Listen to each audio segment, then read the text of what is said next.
Assalamualaikum. This is your course instructor, Mr. Iqbal from Division of Science and Technology, University of Education.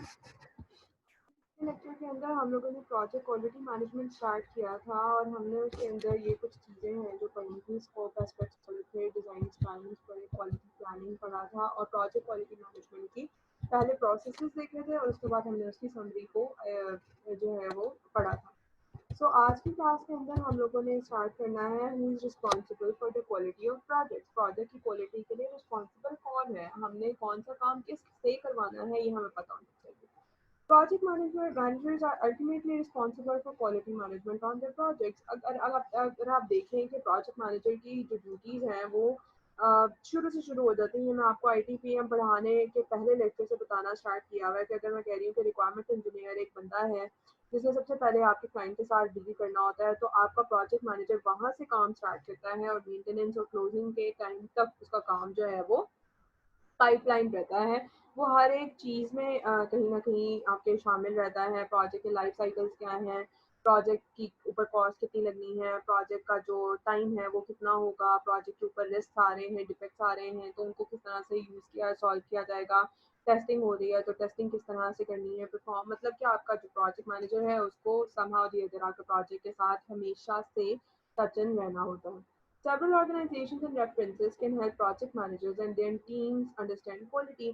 बहुत सारे organizations ऐसी हैं जो कि आपके project managers को क्वालिटी को अंडरस्टैंड करने के लिए हेल्प करती हैं, जिनमें से एक ऑर्गेनाइजेशन है ISO, that is International Organization for Standardization, and the other one is IEEE, that is again another standard organization।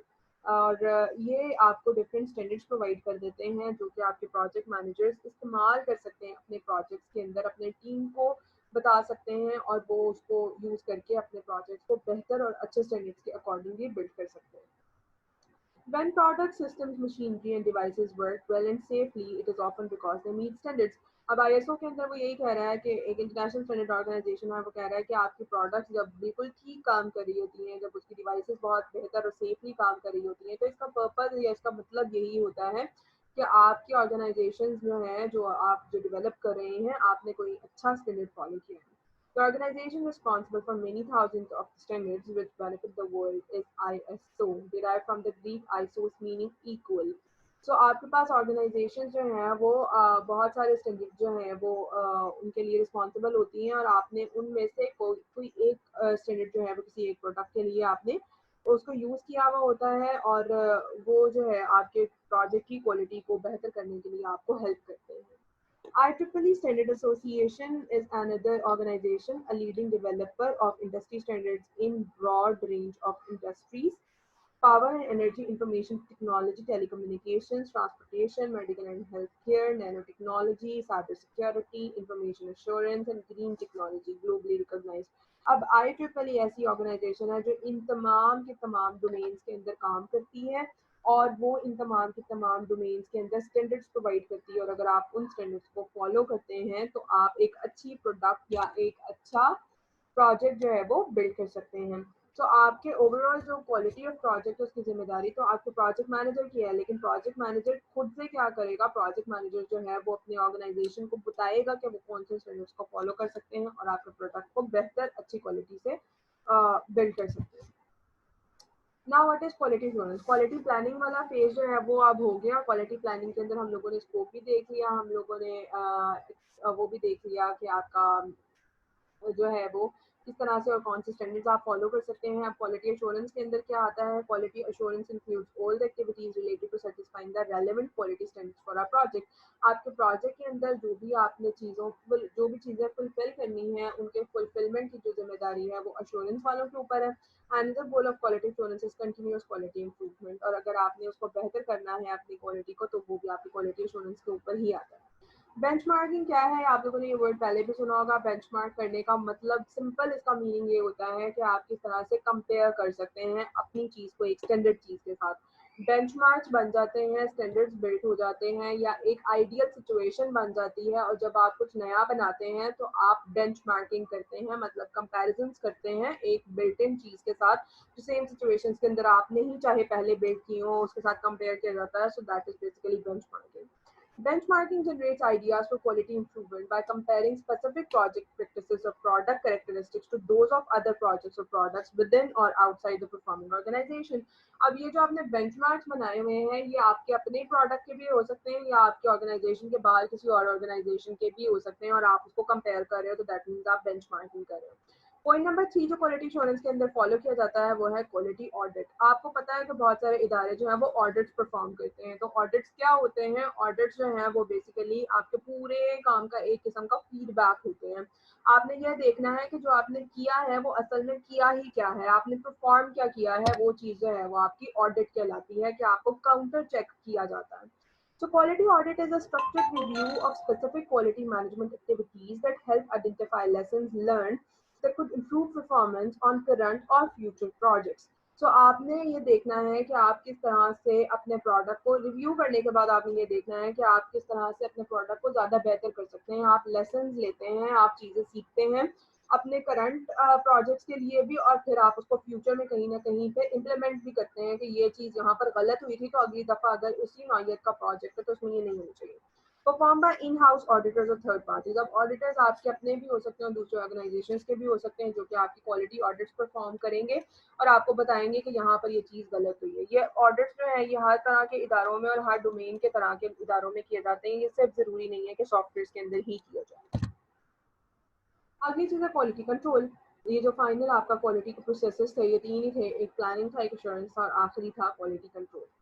Although one of the main goal of QC is to improve quality, its main outcomes are। अब आपके quality control के अंदर आपके पास जो outcomes हैं या quality control के जो आपके रिजल्ट्स हैं वो एक्सेप्टेंस डिसीजंस हो सकते हैं, रीवर्क्स हो सकते हैं और प्रोसेस एडजस्टमेंट्स हो सकते हैं। एक्सेप्टेंस डिसीजंस क्या हैं कि these are the product services acceptable और should they be rejected and rework is then necessary.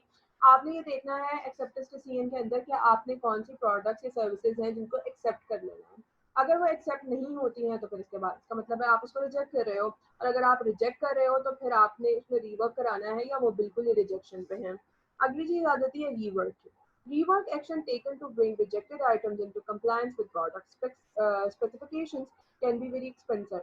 तो अगर आपको रीवर्क करना पड़ रहा है तो आप जाहिर सी बात है इस चीज़ को चेक करेंगे कि ये रीवर्क जो है वो आपको कितना एक्सपेंसिव पड़ सकता है। ये वही चीज़ है, आप क्योंकि कंट्रोल कर रहे हो तो ये कंट्रोल ज़्यादातर होता ही तब है जब आपने चीज़ें इम्प्लीमेंट कर दी हैं, आपके अश्योरेंस वालों ने निकाल दी हैं और आपने उसको कहीं ना कहीं इम्प्लीमेंट कर दिया हुआ है और अब वो वहाँ पे प्रॉब्लम कर रहा है।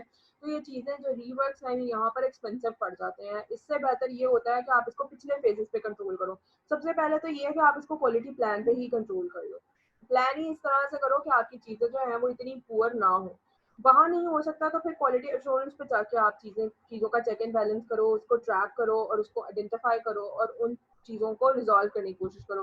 जैसे यहाँ पर आपने देखा है कि आप बेंचमार्किंग कर सकते हैं, आप क्वालिटी ऑडिट्स कर सकते हैं, आप इसके अंदर बहुत सारी टेस्टिंग कर सकते हैं जिससे आपको पता चल सकता है कि आपके प्रोडक्ट के अंदर ये खामियां हैं।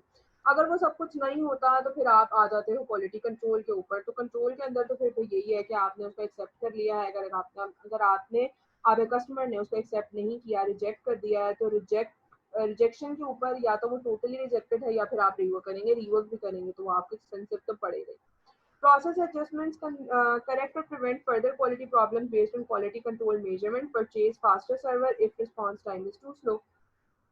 अब प्रोसेस एडजस्टमेंट्स क्या है? वो कह रहा है कि अगर आपने एक्सेप्टेंस डिसीजंस लिए हैं या अगर आपने क्वालिटी कंट्रोल की है और आपको पता चला है कि भाई ये सारे मसले आ रहे हैं तो फिर आप उसके लिए एडजस्टमेंट्स करोगे। कुछ एडजस्टमेंट्स तो होंगी कि वो कोड करके की जाएंगी, कुछ एडजस्टमेंट्स होंगी जहाँ पे आपको हार्डवेयर के मसले आने शुरू हो जाएंगे। तो जैसे यहाँ पर एक एग्जांपल दी है कि भाई अगर सर्वर स्लो है तो आप फास्ट सर्वर खरीदें, फिर यही हो सकता है। तो ये चीज़ें जो है ये आपने क्वालिटी कंट्रोल में प्रोसेस एडजस्टमेंट्स में डालनी है कि ये चीज़ें जो है ये एडजस्ट होने वाली है। There are seven basic tools of quality that help in performing quality control. अब आप इससे आगे जो पढ़ेंगे वो क्वालिटी कंट्रोल के फर्दर टूल्स हैं जो कि आपको हेल्प कर सकते हैं आपके क्वालिटी को मजीद इम्प्रूव करने में। सबसे पहला जो टूल है या जो टेक्निक है क्वालिटी कंट्रोल की वो है cause and effect diagram. Cause and effect diagram जो है वो बेसिकली एक फिश बोन की तरह की होती हैं कि वो उसके अंदर आपके पास एक मेन बोन होगी और उसके बाद उसकी जो फैब्रिकेटेड बाकी की साइड ब्रांचेस हैं। So it basically trace complaints about quality problems back to the responsible production operation. वो कह रहा है कि आपको यहाँ पे कंप्लेंट्स का पता चलेगा और आपको ये पता चलेगा आपका बेसिकली ये जो आपका प्रोडक्शन जिसकी ये कंप्लेन है वो था कौन, मतलब रिस्पॉन्सिबल कौन था, ये पता चलेगा। सो बेसिकली ये बैक ट्रैक करने के लिए हेल्प कर सकते हैं cause and effect diagram. They help you find the root cause of a problem, मतलब वही चीज हो गई कि रिस्पॉन्सिबल क्या चीज है, कौन सा मॉड्यूल है, कौन है जिस जो बेसिकली इसका रिस्पॉन्सिबल है, वो आपको रूट कॉज पता चल जाएगी। It is also known as fishbone और इशिकावा डायग्राम्स, इसको इस नाम से भी जाना जाता है, इशिकावा या फिशबोन भी बोलते हैं इसको। Can also use the 5 why technique where you repeat the question why. 5 is a good rule of thumb to peel away the layers of the symptoms that can lead to the root cause. अब आपको cause का पता चलाना है तो उसके लिए आपको बहुत सारे क्वेश्चन हैं जिनको आंसर करना पड़ेगा और इसको हम 5 वाई प्रॉब्लम भी बोलते हैं। तो basically cause and effect diagram, Ishikawa diagram, fishbone diagram, 5 why problems, ये सारी की सारी एक ही चीज के बहुत सारे नाम है। अब 5 वाइज जो हैं वो इसके अंदर कौन कौन से हैं, इनमें उन्होंने कोई से 2-3 पूछे हैं। आप मतलब आप क्वेश्चन जो है वो ज्यादा कर सकते हैं। अब जैसे उसने यहाँ पर आपको एक प्रॉब्लम के अकॉर्डिंग पूछा, why the user can not get into the system, क्यों वो सिस्टम इस्तेमाल नहीं कर पा रहा, why they keep forgetting password, ये मसला क्यों है, why didn't they reset their password, why didn't they check the box to save their password etcetera. मतलब बहुत सारे क्वेश्चंस हैं ये 5 वाइज के अंदर जो आप पूछ सकते हैं आपके सिस्टम प्रॉब्लम्स को आइडेंटिफाई रेक्टिफाई करने के लिए, रूट कॉज तक पहुंचने के लिए। यहाँ पर उसने आपको अकॉर्डिंगली बता दिए, मतलब ये हो सकता है किसी लॉगिन पेज का मसला है, जिस लॉगिन पेज का मसला है उसके अकॉर्डिंग उसने कह दिया जी कि सिस्टम के पासवर्ड याद क्यों नहीं रखे जा रहे हैं, या पासवर्ड को रीसेट क्यों नहीं किया जाता है अगर बार बार मसले आ रहे हैं तो, या आप चेकबॉक्स पे क्यों नहीं चेक कर देते हैं जब वो कहता है कि सेव पासवर्ड कर लें। तो ये सारी चीज़ें हैं जो आपको बता देती हैं कि जी ये कॉज है आपके असल प्रॉब्लम की। अब यहाँ पे अगर आप देखो तो इन्होंने एक वो बनाने की भी कोशिश की हुई है, क्योंकि इसको फिशबोन बोला जाता है तो इस वजह से इसकी थोड़ी सी शक्ल जो है वो भी फिशबोन की जैसी उन्होंने बना दी है कि ये जो मेन वाली ये वाली है ये आपकी मेन जो है रूट है, या आप इसको बोल दो कि ये बैकबोन है और या मेन स्टेम है, और उसके बाद ये जो है ये इसकी लेयर्स है। अब यहाँ पर उसने कहा है कि ये जो मेन है ना ये प्रॉब्लम है। अब प्रॉब्लम क्या है, user can not get into the system, क्या आपका यूजर जो है वो सिस्टम तक इंटरेक्ट नहीं कर पा रहा है। यहाँ पर उसने आपको बताया कि जी उसकी बहुत सारी कॉजेज हो सकती हैं, सिस्टम हार्डवेयर मसला हो सकता है, आपके ट्रेनिंग का मसला, मतलब आपके जो आपका जो यूज़र है उसकी ट्रेनिंग का मसला हो सकता है, यूज़र के हार्डवेयर का मसला हो सकता है, या उसके सॉफ्टवेयर का मसला हो सकता है। अब यहाँ पे फिर फर्दर कॉजेज आ जाएंगी, मतलब अगर सिस्टम के हार्डवेयर में मसला है, आपके सर्वर साइड पे मसला है, तो यहाँ पर उसकी कॉजेज आ जाएंगी, कॉज 1 कॉज 2 करके यहाँ पर आप कॉजेज लिख दोगे। ट्रेनिंग का मतलब है तो उसने यहाँ पर वही सारे वाइज लिख दिए हैं कि user did not reset passwords, user did not check box to save password, user keep forgetting passwords. तो यहाँ पर ट्रेनिंग के जितने मसले हैं अब वो आ जाएंगे। यूजर्स हार्डवेयर में मसला है कि उसका प्रोसेसर यूजर का स्लो चलता है, उसके पास में मेमोरी सफिशिएंट नहीं है, उसकी हार्ड डिस्क स्टोरेज का मसला है, सॉफ्टवेयर में प्रॉब्लम है, मतलब जहाँ जो जो मसले मसाइल हैं वो सारे के सारे जब कंपाइल हो जाएंगे तो आपके पास मेन रूट पता चल जाएगी। और वो मेन रूट किस चीज़ की पता चल जाएगी कि why the user cannot get into the system। तो वो आपको बेसिक प्रॉब्लम पता चल जाएगी। This is basically sample cause and effect diagram कि कॉज क्या है आपके प्रॉब्लम की और उससे इफेक्ट्स क्या क्या जो है वो हो रहे हैं। ये भी उसी तरह का उसने आपको बताया हुआ है sample cause and effect diagram, उसी तरह से उसने एक रूट बना दिया और उसके उसके ब्रांचेस बना दिए हैं। Possible cause of staff leaving before the end of a project, वो कह रहा है कि जनाब अब प्रॉब्लम आपके पास क्या है कि स्टाफ छोड़ के जा रहा है, तो उसकी पॉसिबिलिटीज क्या क्या हो सकती हैं। उसकी पॉसिबिलिटी के अंदर उसने कहा कि इन्वायरमेंट का मसला होता है, एम्बिशन जो है वो कुछ और है, करियर प्रॉस्पेक्ट्स उसके जो है वो चेंज है, सेटिस्फेक्शन नहीं है, रिमनरेशन है, मतलब कि उसकी जो भी उसकी ज़ाती चीज़ें हैं वही पूरी नहीं हो पा रही हैं आपकी जो स्टाफ है उसकी, तो वो फिर ज़ाहिर सी बात है प्रोजेक्ट के अंदर ही अंदर अगर उसको अच्छी अपॉर्चुनिटी मिलेगी तो वो प्रोजेक्ट के लिए उतना जो है वो डेडिकेटेड होकर काम नहीं करेगा, बल्कि वो उससे पहले ही आपकी ऑर्गेनाइजेशन को खैर बात कह देगा। They may include environment, ambition, career prospects, satisfaction, that is variety, challenges, recognition, remuneration में उसने बोला basic pay है, benefits हैं, कार है, health है, pension है, मतलब उसकी ज़ाती ज़रूरतें पूरी नहीं हो रही, दूसरी तरफ उसको अपनी जॉब की सेटिस्फेक्शन नहीं है, मतलब उसको लग रहा है कि जी जितनी हम लोग वैरायटी पे काम करें, जितने चैलेंजेस के साथ मैं काम कर रहा हूँ उतनी मुझे पे नहीं मिल पा रही है, मुझे उतनी रिकॉग्निशन नहीं मिल पा रही जितना मेरा काम चल रहा है, मेरे एम्बिशंस कुछ और हैं, ये ऑर्गेनाइजेशन मेरे एम्बिशंस को फुलफिल नहीं कर सकती।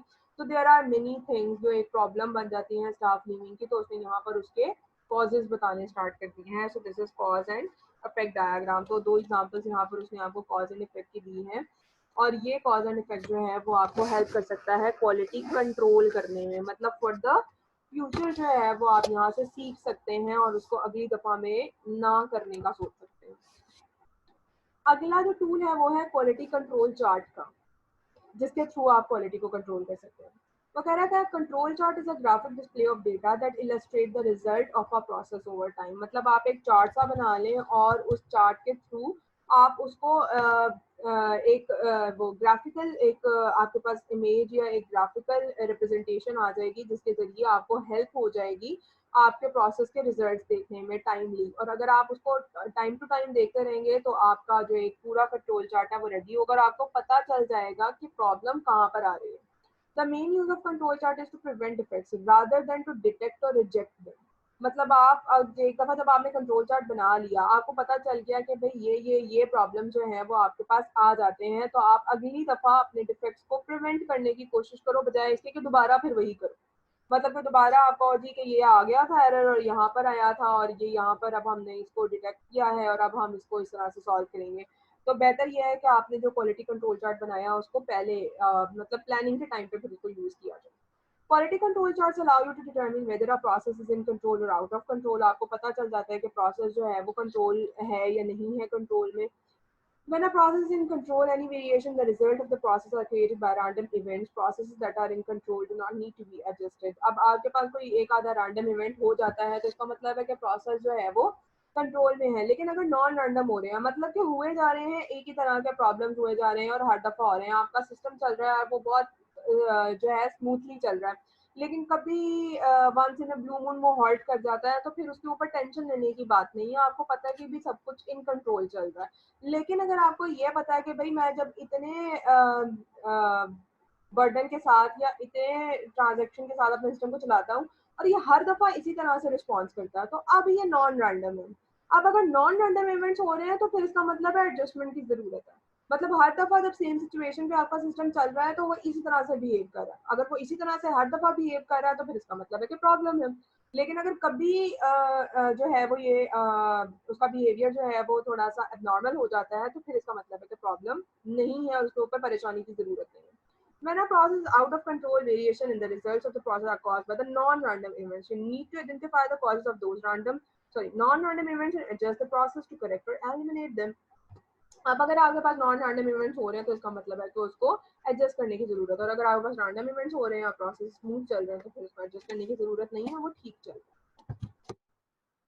अगला है आपके पास 7 रन रूल। 7 रन रूल जो है वो एक तरह का आपके पास कंट्रोल चार्ट ही है, जिसके जरिए आपको थोड़ी सी हेल्प हो जाती है ये देखने में कि प्रॉब्लम जो है वो किस तरह से आ रही है। 7 रन रूल जो है वो कह रहा है कि जनाब you can use quality control chart and the 7 run rule to look for patterns in data. आपको ये पता चल जाएगा कि किस तरह के डेटा के ऊपर आपका सॉफ्टवेयर किस तरह से बिहेव कर रहा है। The 7 run rule states that if 7 data points in a row are all below the mean, above the mean, or are all increasing or decreasing, then the process needs to be examined or for non-random problems. वो कह रहा है कि अगर आपके पास 7 run rule ये कहता है कि आपके 7 डेटा पॉइंट्स हैं, 7 डेटा पॉइंट्स जो है वो एक ही रो में आ रहे हैं। मतलब अगर आपके पास आपका ये चार्ट है और आपके चार्ट की ये मीन लाइन है, मतलब ये वाली जो लाइन है ये मीन पे लाई करती है, एवरेज पे लाई करती है।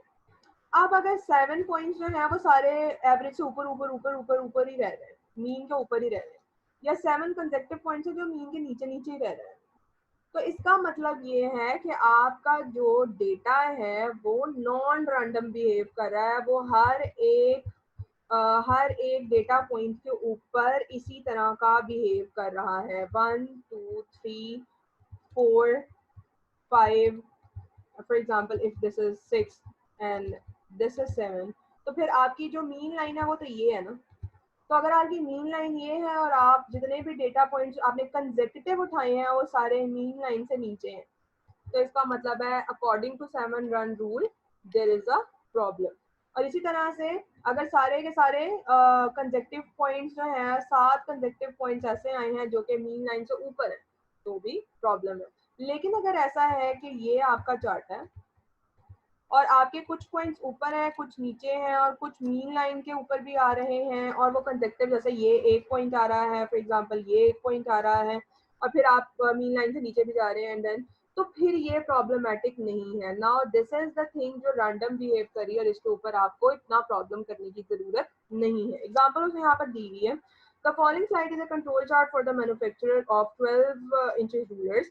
वो कह रहा है कि आपके पास जो मैन्युफैक्चरर है 12 इंचेस रूलर्स का, वो कहता है कि upper and lower specifications are 12.10 inches and 11.9 inches. This is the range specified as acceptable by the customer for purchase. वो कह रहा है कि जनाब आपकी जो स्पेसिफिकेशंस है वो इतनी हो 12.10 या 11.9, तो इसका मतलब है वो एक्सेप्टेबल है। The control limit of 11.91 and 12.09 means that the manufacturing process designed to produce rulers within that range.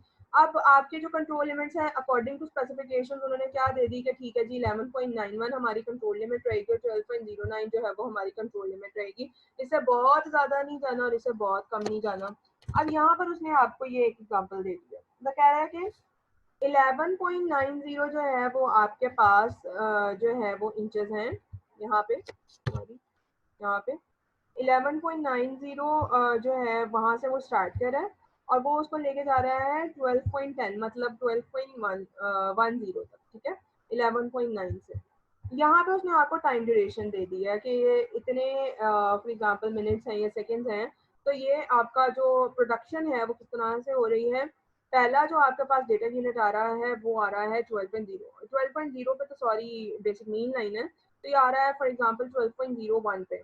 अगला जो है वो आपके पास आ रहा है 12.02 पे, और उससे थर्ड वाली जो वैल्यू आ रही है आपके रूलर की वो आ रही है 11.98 पे। तो अब इसका मतलब क्या है कि आपके जो कंसेक्यूटिव 3 पॉइंट्स आए हैं इनमें से 2 तो है वो मीन लाइन के ऊपर हैं, लेकिन जो एक अगला पॉइंट आया है वो मीन लाइन से नीचे आया है, तो दैट मीन्स कि आपका 7 रन रूल ये कहता है कि दिस इज नॉट प्रॉब्लमेटिक। लेकिन अगर आप third, fourth, fifth, six, seventh, eight, ninth देखो तो ये कंसेक्यूटिव ऐसे डेटा रेंजेस आए हैं, ये वाला भी सॉरी, ये वाला भी। तो ये कंसेक्टिव ऐसे डेटा पॉइंट्स आए हैं जो कि 7 डेटा पॉइंट्स जो हैं वो मीन लाइन से नीचे आ गए। तो उसने यहाँ पर आपको ये एक स्टार मार्क करके कह दिया है कि जी लोअर कंट्रोल लिमिट पे आए हैं, तो ये डिनोट करता है कि वायोलेशन ऑफ 7 रन रूल है, कि यहाँ पर कोई मसला हुआ है। The rule violation indicate that the calibration device may need adjustment. अब जो चीज़ भी आपका डेटा गैदर कर रही है, डेटा को जो है वो कैटर कर रही है, उसको एडजस्टमेंट की ज़रूरत है, मतलब यहाँ पे कोई चीज़ जो है वो प्रॉब्लमेटिक हुई है। इसी तरह से यहाँ पर भी अगर आप देखो तो ये सारे के सारे जो हैं वो कंसेक्यूटिवली मीन वैल्यू से नीचे आए हैं, तो 7 रन रूल ये कहता है कि ये प्रॉब्लम है। अगली चीज़ है आपका रन चार्ट। ये सिंपल लाइन चार्ट आपने देखा होगा, ये एक्सेल शीट्स के अंदर भी होता है। वो कह रहा है जनाब a run chart displays the history and pattern of variation of a process over time. मतलब आपका जो प्रोसेस है वो क्या पैटर्न दे रहा है, उसकी हिस्ट्री क्या बन रही है, उसके वेरिएशंस क्या आ रहे हैं, ये आपका रन चार्ट बताता है। It is a line chart that shows data points plotted in the order in which they occur. अब यहाँ पर ये जिस जिस तरह से अकर हुए हैं ये उन्होंने बता दिया है। डिफेक्ट 1 जो है वो डायमंड सिंबल से शो कर रहा है, डिफेक्ट 2 को वो स्क्वायर से शो कर रहा है, और डिफेक्ट 3 को ये इसने एक ट्राइंगल से शो करने की कोशिश किए हैं। यहाँ पे उसने आपको बता दिया है कि ये जी इतने फेज ऑफ मंथ के अंदर ये सारे प्रॉब्लम्स आ रहे हैं। Can be used to perform trend analysis to forecast future outcomes based on historical patterns. Example of defects. वो कह रहा है कि जनाब आपके जो जो जिस तरह के मसले आते रहेंगे, जैसे अगर डिफेक्ट 1 है, अब डिफेक्ट 1 जो है वो सॉरी डिफेक्ट 1 जो है वो बेसिकली कहाँ कहाँ पर आया है। डिफेक्ट 1 जो है वो आपके पास आ रहा है जनवरी में एंड देन फरवरी में। ये अगर 6 अगर फॉर एग्जांपल ये आपके पास मॉड्यूल्स हैं, तो ये आपके पास इस पैटर्न के ऊपर डिफेक्ट्स आ रहे हैं। इसी तरह से जो डिफेक्ट 2 है, कोई भी एक स्पेसिफिक डिफेक्ट हो सकता है जो कि यहाँ पर आ रहा है, मतलब कि वो इन इन मॉड्यूल्स को टच कर रहा है और बाकियों को नहीं कर रहा, और इसी तरह से डिफेक्ट भी। तो आपको एक थोड़ा सा ट्रेंड पता चल रहा है कि अच्छा ये मॉड्यूल जो हैं ये हमारे इस टाइम फ्रेम के ऊपर कहीं ना कहीं जो है वो उससे हो रहे हैं, अफेक्ट हो रहे हैं। तो इससे आप अंदाज़ा करके अपने फ्यूचर के अंदर जो डिफेक्ट्स हैं उनको प्रिवेंट कर सकते हैं। That is it about this lecture. Thank you so much.